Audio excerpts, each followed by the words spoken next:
ডানকুনি স্টেশনে নেমে একটা অটো করে চলে এলাম গরলগাছা হাই স্কুলে। অটো ভাড়া নিল 15 টাকা। 5 মিনিটের হাঁটা পথে এলাম গরলগাছা জমিদার বাড়িতে, যেটা বাবুদের বাড়ি বলে বেশি পরিচিত।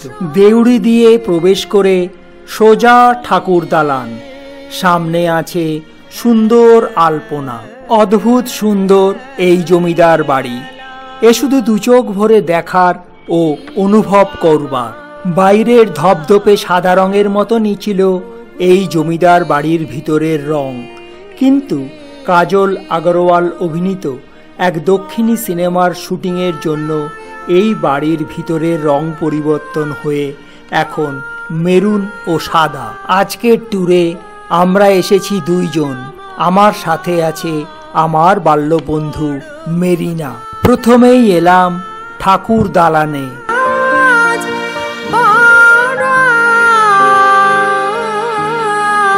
বাড়িটি তৈরি হয়েছিল 1767 সালে। সেই থেকে প্রতি বছর অনুষ্ঠিত হয়ে আসছে সাবেকি দুর্গাপূজা।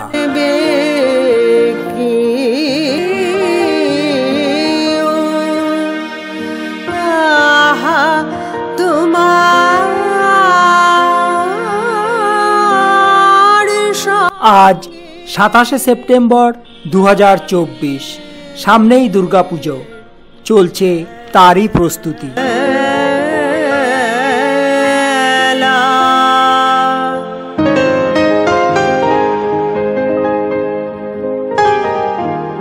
এবার আমরা চলে যাব দোতলায়।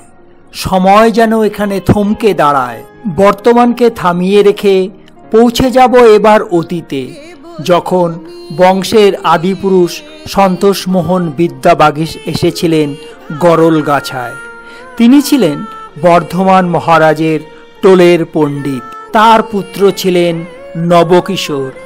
নবকিশোরের 2 পুত্র, গোলকচন্দ্র ও রাধানাথ। এনাদের বংশধররাই বর্তমানে এই পরিবারের বর্তমান প্রজন্ম। রাধানাথ মুখোপাধ্যায়ের পুত্র দ্বারিকানাথ মুখোপাধ্যায়ের সময় থেকেই ওনারা কলকাতা নিবাসী ছিলেন।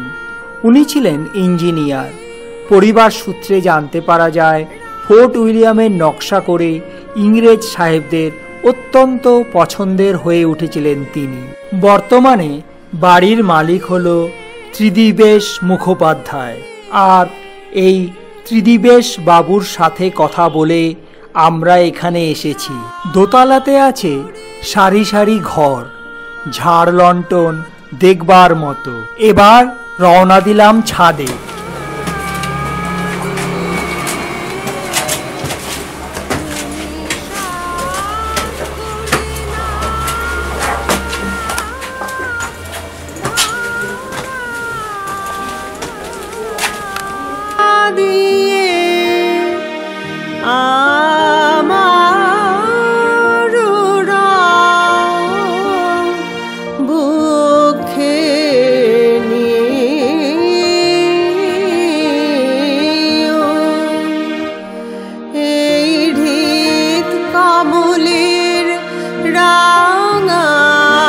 ছাদ থেকে নিচে কুঠিবাড়ির দৃশ্য এক কথায় চমৎকার।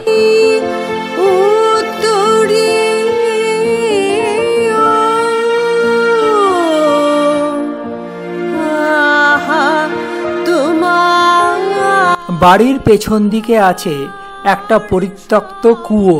সামনে জোড়া শিব মন্দির দুটো দেখতে ভালোই লাগে। পেছনে আছে গাছগাছালিতে ঢাকা খিড়কি পুকুর।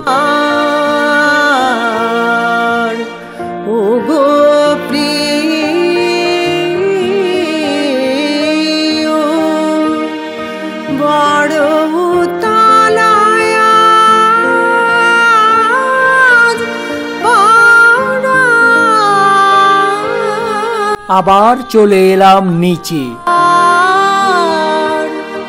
জমিদার বাড়ি থেকে বের হয়ে রাস্তার ওপারে আছে জমিদার বাড়ির জোড়া শিব মন্দির ও রথ।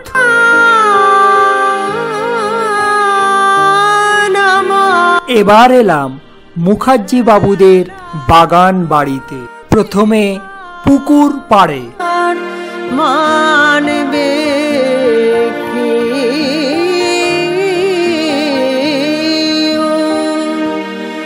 আহা তোমার সঙ্গে প্রাণে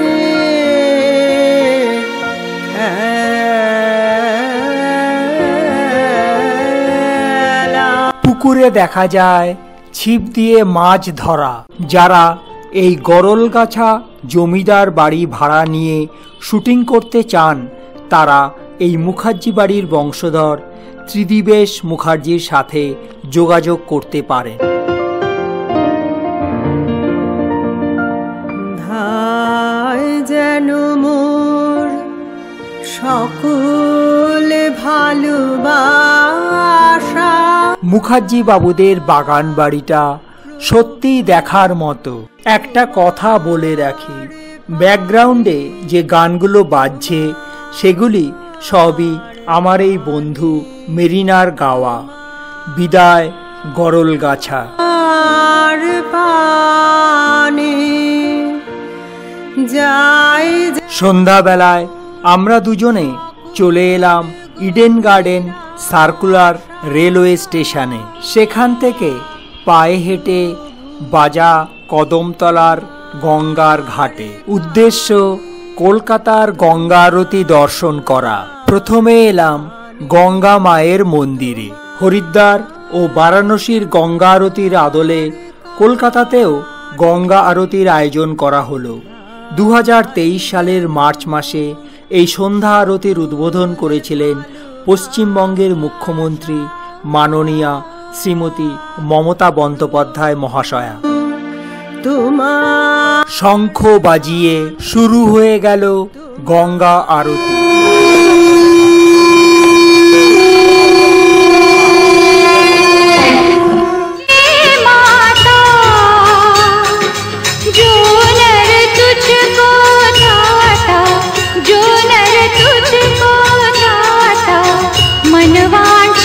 फल पाता ओम जय गंगे माता,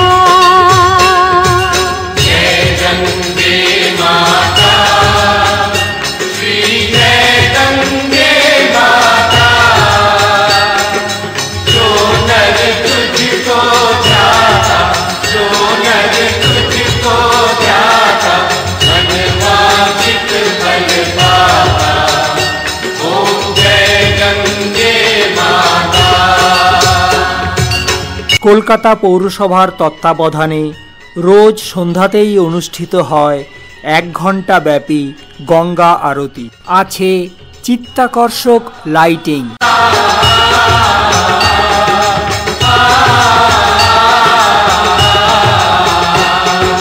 चंद्र सी ज्योत तुम्हारी जल निर्मल आता।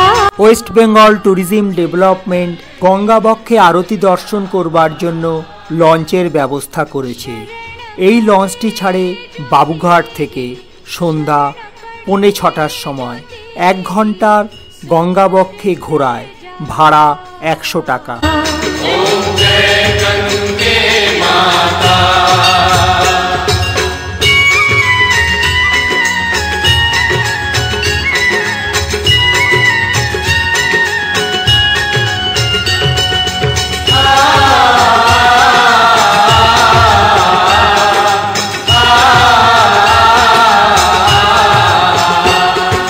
पुत्र सगर के पारे सब जग को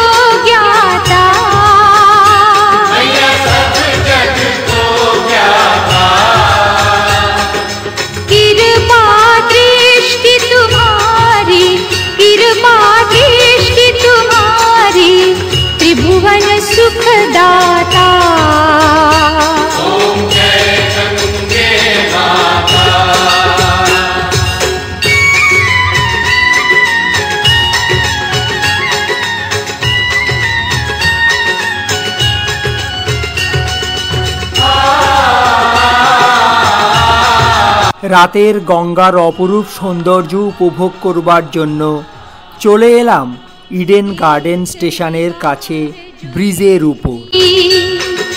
शरणागति आता मैया शरणागति आता। রাত অনেকটাই হয়েছে। সার্কুলার রেলের ট্রেন ধরে এবার আমাদের বাড়ি যেতে হবে। আজ বিদায়, আবার দেখা হবে অন্য কোনো এক এপিসোডে। पाता